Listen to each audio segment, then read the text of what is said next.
օրակարգային հստակ հարց չկա։ Պարոն Հակոբյան, ես ուզում եի հարցնեի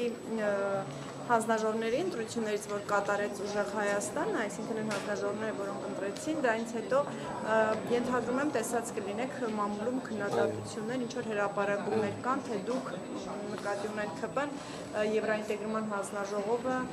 թողեց, որ անցնի ուժեղ Հայաստանին, նաև այստեղ ինչ որ մեղադրանքներ ու կասկածներ են հնչում։ Ուզում եմ հարցնել, հնարավոր է դուք ամեն դեպքում այս հանձնաժողովի հետ կապված հստակ քաղաքական որոշում կայացնեք չընտրել նախագահին։ Որոշում չունենք, ասացի, որ որևէ հարց չենք քննարկել, բայց անդրադառնալով Եվրաինտեգրման հանձնաժողովը թողնելու մասով, մենք չենք թողել, գիտեք, որ Տոնտի Պանաձևով է տեղի ունենում ընտրությունը, մենք երկու առաջնահերթությունների մեջ մտել է, առաջնահերթությունների մեջ մտել է, բայց հերթը չի ասել եւ ընդդիմությունը վերցրել, իր հերթին վերցրել, մենք չենք հասցրել ուղղակի վերցնել, որևէ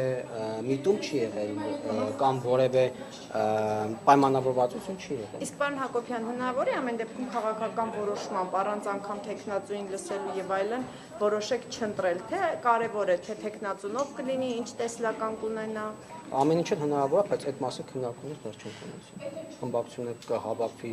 ընտրությունից առաջ, մեր մարտավարությունը կորոշենք։ Շնորհակալ եմ։